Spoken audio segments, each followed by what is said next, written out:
চাকরির টোপ দিয়ে প্রতারণা চক্র ভাঙতে আত্মসাৎ কোটি কোটি টাকা, থানায় বিক্ষোভ ছাত্রছাত্রীদের। চাকরির নামে প্রতারণা, ভাঙড়ে মাত্র 6 মাসের ট্রেনিং, খরচ 15 থেকে 25,000 টাকা। আর সেই ট্রেনিং শেষেই মিলবে সরকারি বেসরকারি দপ্তরে চাকরি, যেখানে মাইনে পাওয়া যাবে 25 থেকে 30,000 টাকা। এভাবেই ভাঙড় থানার ঢিলছোড়া দূরত্বে ভাঙড় বাজারে বসে চাকরির নামে প্রতারণা চালাচ্ছিল একটি চক্র। সোমবার রাখি বন্ধনের দিন সেই প্রতারণা চক্রের বিরুদ্ধে ভাঙড় থানায় অভিযোগ জানালেন কয়েকজন প্রতারিত বেকার যুবক যুবতী। তাদের দাবি, মিথ্যা প্রতিশ্রুতি দিয়ে মোটা টাকা হাতিয়েছেন ভাঙড়ের বাসিন্দা প্রবীর মণ্ডল। অবিলম্বে ওই যুবককে গ্রেপ্তার করতে হবে এবং টাকা ফেরত দিতে হবে। পুলিশ ও স্থানীয় সূত্রে খবর, ভাঙড় 1 ব্লকের জাগুলগাছি 1 গ্রাম পঞ্চায়েতের কর্মী প্রবীর মণ্ডল, তাঁর স্ত্রী কঙ্কনা মাঝি, শ্যালক সঞ্জয় মাঝি, সন্দীপন সাধকা সহ বেশ কয়েকজন মিলে স্মার্ট ভ্যালুর অফিস খুলে বসে ভাঙড় মহাবিদ্যালয়ের উল্টো দিকে কর্মতীর্থ বিল্ডিংয়ের 3 তলায়। 2021 সালে ভাঙড় থানার ঘটকপুকুরে প্রথমে স্মার্ট ভ্যালুর অফিস খোলে, সেখান থেকে বেকার যুবক যুবতীদের চাকরির টোপ দেওয়া হয়। সংস্থার অফিস বন্ধ করে দেয়। এরপরেই এর পাশাপাশি পুলিশ কয়েকজন প্রতারিত যুবক যুবতীকে টাকা ফেরতের ব্যবস্থা করে দেন। বিশেষ করে ভাঙড় কলেজের ছাত্রছাত্রী বেকার যুবক যুবতীদের টার্গেট করে ফাঁদ পাতা শুরু হয়। যখনই তারা চাকরির কথা বলতে চায়, তখনই বিভিন্ন ধরনের জিনিসপত্র বিক্রি করে কথা বলা হয় এবং নতুন নতুন ছেলে মেয়েদের সংস্থায় ভর্তি করানোর কথা বলা হয়। সৌভিক বিশ্বাস নামে এক প্রতারিত যুবক বলেন, ওখানে কম্পিউটার ট্রেনিং দেওয়া হবে বলা হলেও কোনো কম্পিউটার ছিল না। বাজারের মধ্যে প্রকাশ্যে সব চালাচ্ছিলেন অভিযুক্তরা। আর এক প্রতারিত মাম্পি পারভিন বলেন, মূলত কন্যাশ্রী পাওয়া কলেজ পড়ুয়াদের টার্গেট করা হতো চাকরির নাম করে, কারণ সহজেই ওনাদের থেকে প্রকল্পের টাকা হাতানো যেত। ঘটনার নিন্দা করেছেন ভাঙড় বাজার ব্যবসায়ী সমিতির সভাপতি সাবিরুল ইসলাম।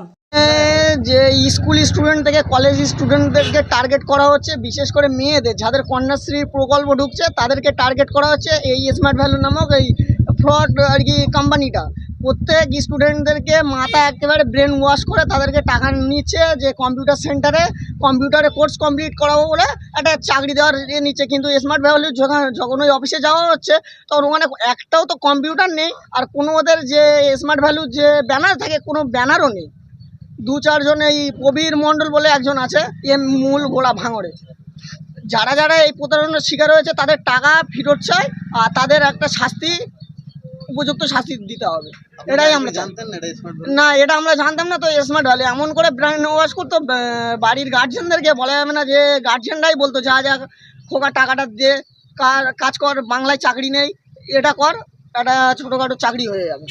কোম্পানিতে চাকরি দেওয়ার নাম করে ট্রেনিং করাবো বলেছিল। হ্যাঁ, কম্পিউটার শেখানোর নাম করে নিয়ে সেখানে কোনো কম্পিউটার ছিল? কোনো কম্পিউটারই নেই, একটা ব্যানার নেই, কম্পিউটার তো কত টাকা করে নেওয়া হতো? 25,000, কারোর কাছ থেকে 18,000। মানে মেন কথা কন্যাশ্রী প্রকল্প বিশেষ করে স্টুডেন্টদেরকে টার্গেট করা হতো। টাকা চাইতে গেলে কি টাকা চাইতে গেলে হুমকি দেওয়া হতো। আপনার নাম কি? আমার নাম শাহিদ খান।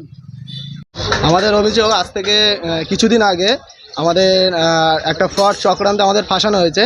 তো কিছুদিন আগে আমাদের এক বন্ধু, মানে আমাদের সাথেই পড়তো, ছোটোবেলাকার স্টুডেন্ট, সে ওই চক্রান্তে প্রথমেই ফেসেছিল। সে আমাদের সাথে প্রথমে ভালো কমিউনিকেশান যুক্ত করে, ঠিক আছে। এরপরে আমাদের বিভিন্ন চাকরির প্রতারণার সাথে জড়িয়ে ফেলে এবং চাকরির নাম করে আমাদের কাছ থেকে প্রায় সব কলেজ ছাত্র কিংবা স্টুডেন্টদের কাছ থেকে কারোর কাছ থেকে 25, কারোর কাছ থেকে 18,000, কারোর কাছ থেকে 15,000 এরকমভাবে টাকা তোলে এবং চাকরির নাম করে আমাদের কাছ থেকে এরকম টাকা তুলে নেওয়ার পর কোনো চাকরি তারা দেয় না। এবং তাদের কোম্পানিতে তাদের সাথে কথা বলার পর তারা বলে যে এরকমভাবে কোনো চাকরি দেওয়া হবে না এবং আমাদের সেই সাথে কোনো চাকরিও দেয় না।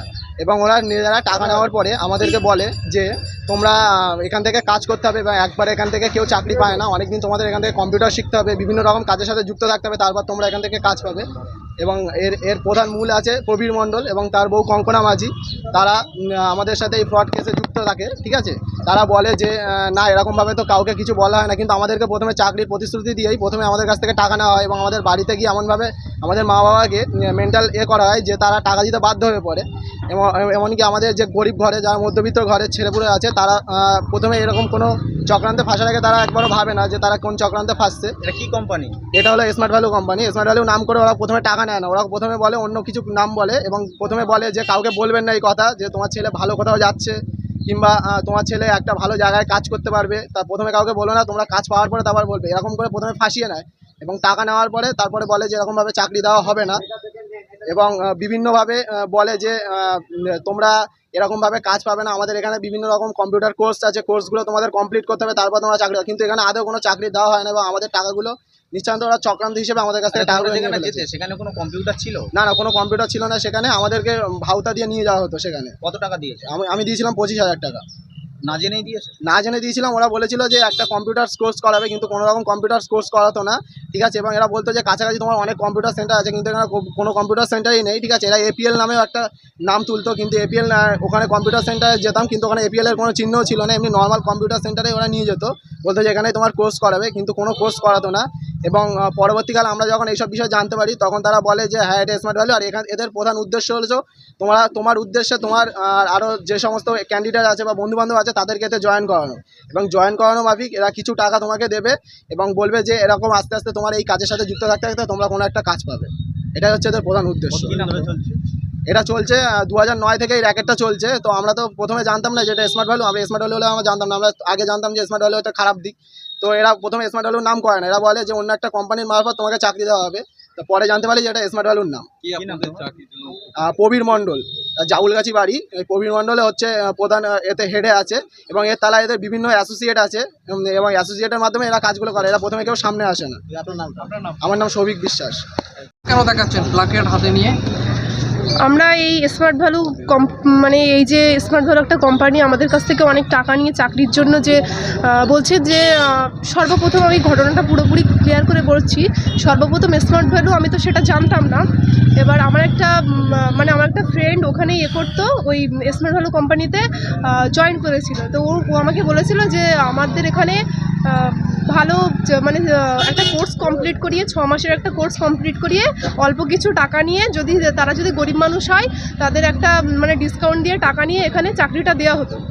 তো আমি সেই জন্য সেই কোর্সটা বললাম যে এটা যদি হয় একটা খুব সুবিধার কাজ, সেই জন্য আমি ওখানে গেলাম। তো ওখানে যে হেডে ছিল ওই যে প্রবীর মণ্ডল, উনি বলেছিলেন যে প্রথমে এখানে ইন্টারভিউ দিতে হবে, তারপর ইন্টারভিউয়ের মাধ্যমে তুমি যদি এটা পাশ করো তারপর তোমাকে এখানে জয়েন করা হবে। জয়েন করানোর পর 6 মাস পরে এই কোর্সটা কমপ্লিট করানো হলে তোমাকে চাকরি দেওয়া হবে। সেই চাকরিতে 20 থেকে 30,000 টাকা স্যালারি 6 মাস পরেই। তো আমি বলেছিলাম যে ঠিক আছে আমি ইন্টারভিউ দেবো। ইন্টারভিউ যখন দিয়েছি তখন দেখলাম যে আমি একটাও কোশ্চেনের আনসার দিতে পারিনি, তবু বলা হয়েছে যে আমি 100-র মধ্যে 90 পেয়েছি। কিন্তু আমি নিজে জানি যে একটা কোশ্চেনের আনসার আমি দিতে পারিনি। ইন্টারভিউতে আমি 1 নম্বরও পাইনি। পাশে থেকে ওদের মধ্যে সবই গ্যাং ছিল, ওদের 6 জন 7 জন একসঙ্গে ওরা ইন্টারভিউ নিয়েছে। তার মূল হেডে ছিল ওই যে প্রবীর মণ্ডল। এবার উনি বলছেন সবাই ওদের মধ্যেই চোখাচোখি কথা হচ্ছে যে কিভাবে আমাকে ওদের এই কম্পিউটার এর মধ্যে এই কোর্সের মধ্যে কিভাবে জয়েনিং করবে। তো আমাকে বললো যে তুমি 90 পেয়েছো, 100-র মধ্যে 90% নম্বর তুলেছো। আমি বলেছি আমি তো একটা কিছু বলতে পারিনি। তা বলছে না তোমার তোমার কোনো অনেক আইডিয়া আছে, তুমি বলতে পেরেছো ভালো। আমি বলেছি ভালো। তা বলে এক্ষুনি তোমাকে 23,000 টাকা দিলে এই কোর্সটা কমপ্লিট করলে এক্ষুনি তোমার চাকরিটা হয়ে যাবে। তো আমার কাছে তখন টাকাও ছিল না। এবার আমাকে বললো যে তোমার কাছে স্বল্প কিছু টাকা নেই, সেটা দিয়েও তুমি অ্যাডমিশন করাও। আমি সেখানে সর্বপ্রথম 200 টাকা দিই, ওরা মানতে চাইছিল না। তারপর আমি ওখানে 600 টাকা দিই, তাও ওরা মানতে চাইছিল না। ওরা বলছিল যে মোট আমাকে বলেছিল 23,000 টাকা, এটা 3 বারে কিস্তি দিয়ে দিই, এই টাকাটা কমপ্লিট হবে।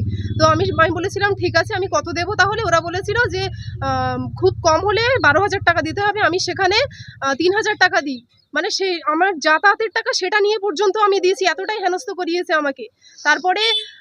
তারপরে আবার বললো যে একটা কোম্পানি আছে, সেই কোম্পানিতে অনেকেই টাকা দিয়েছে চাকরি দেবে বলে, তাদের কাছ থেকে টাকা নিয়েছে, কারোর কাছ থেকে 20,000, 25,000, 30,000 করে টাকা নিয়েছে, কিন্তু আদেও তারা চাকরি পায়নি। আজকে ভাঙড় থানার সামনে তারা বিক্ষোভ দেখিয়েছে, কি বলবেন বিষয়টা? দেখুন, এইটা আমার গোচরে আসে 4 দিন আগে, এবং আমি এদের কাছ থেকে জানতে পারি যে এরা সাধারণত সব কলেজের ছাত্র বা ছাত্রী, যারা কলেজে সবেমাত্র ভর্তি হয়েছে এবং সবেমাত্র যারা কন্যাশ্রীর টাকা পেয়েছে, তাদেরকে এরা টার্গেট করে এরা হচ্ছে চাকরির প্রলোভন দেখিয়ে এদের কাছ থেকে টাকা হাতিয়ে নিচ্ছে। কারোর কাছ থেকে 15,000, 18,000। আমার কাছে গত 4 দিন আগে আমি জানতে পারি এটা। আমার কাছ থেকে ভাঙড় কলেজের ছাত্ররাই আমাকে জানায় যে আমাদের কাছ থেকে এত টাকা নিয়েছে। একটা মেয়ে কন্যাশ্রীর টাকা পেয়েছে, সেই কন্যাশ্রীর টাকাটা পুরো নিয়ে নিয়েছে। তার পরবর্তী সময়ে আমি এদেরকে বলি যে ভাঙড় থানায় নতুন করে কলকাতা পুলিশের আমাদের ভাঙড় থানা হয়েছে, আমি ভাঙড় থানায় যোগাযোগ করতে বলি। সেই ওসির সঙ্গে কথা হলো, আমারও কথা হয়েছে, আমি বলেছি কথা যে বিষয় হচ্ছে যে এই যে ফ্রড কোম্পানি এবং যে স্ক্যাম চলছে, যে র্যাকেটটা চলছে, এটা ইতিমধ্যে মানে যত তাড়াতাড়ি সম্ভব বন্ধ করা যায় সে ব্যাপারে আমি প্রশাসনের সঙ্গে কথা বলেছি এবং প্রশাসন আস্থা আছে প্রশাসনের ওপরে। নিশ্চিতভাবে যারা প্রতারিত হয়েছে তারা টাকা ফেরত পাবে এবং ভাঙড়ে ভবিষ্যতে এই ধরনের ব্যবসা যেন না চলে সে ব্যাপারেও কথা বলেছি, সেটাও প্রশাসন আমাকে আস্থা দিয়েছে। এটা ভাঙড় বাজারেই চলতো, এর আগে আপনাদের নজরে আসেনি বা এর আগে কোনো অভিযোগ? না, দেখুন, ভাঙড় বাজারে অনেক দোকান আছে, ভাঙড় বাজারে অনেক দোকান আছে, অনেক ব্যবসা আছে, অনেক অফিস আছে, অনেক কিছুই আছে। আমরা খোঁজ রাখি না, অনেক মহিলা সমিতি আছে, তারা কি করছে যে সেখানে আমরা খোঁজ পাইনি বা রাখা সম্ভব নয়। পরবর্তী সময়ে যখন আমরা অভিযোগ পেয়েছি, আমরা শুনেছি যে ওই অফিসে এই ধরনের ঘটনা ঘটছে, তখন আমরা খোঁজখবর নিয়ে জানতে পারলাম যে এটা একটা বিরাট বড় স্ক্যাম, বিরাট বড় একটা ফ্রড কোম্পানি। এর আগে কি এমন ধরনের কোনো ঘটনা ঘটেছে যেটা? না, ভাঙড়ে এই ধরনের ঘটনা এর আগে কোনোদিন আমরা দেখিনি। ঘটকপুকুরে একবার এই কোম্পানি, এই যে প্রবীর মণ্ডল নামে এই ছেলেটা, সুজয় মাঝি এবং কঙ্কনা মাঝি, এরা এই ধরনের ব্যবসা চালাতো ঘটকপুকুরে। বছর 3 আগে সেখানে তখন বেঙ্গল পুলিশ ছিল, তারা ধরে আনে থানায় এবং কয়েকজনের অভিযোগের ভিত্তিতে তাদেরকে অ্যারেস্ট করে আনার পরে তাদের টাকা ভাঙড় থানা থেকে বসেই মানে একটা অ্যামেটগ্যামেট করে সেখান থেকে তাদের টাকা রিফান্ড করে দেওয়ার ব্যবস্থা হয় ভাঙড় থানা বসেই, এবং তারপরে ঘটকপুকুরের অফিস বন্ধ করে দেওয়ার পরে ওরা ভাঙড়ে এই আস্থা করে। আপনারা বাজার কমিটির পক্ষ থেকে কোনো ব্যবস্থা গ্রহণ করবেন? না, আমরা যেহেতু প্রশাসনের কাছে আমরা এই যে যারা প্রতারিত হয়েছে তারা জানিয়েছে প্রশাসনের কাছে, আমরাও প্রশাসনের কাছে জানিয়েছি বিষয়টা। যেহেতু প্রশাসন দেখছে সেহেতু প্রশাসনের উপরে পূর্ণ আস্থা আছে। বিষয়টা যত তাড়াতাড়ি সম্ভব এই যারা ফ্রড, যারা মানুষের কাছে প্রতারণা করে টাকা নিচ্ছে, এই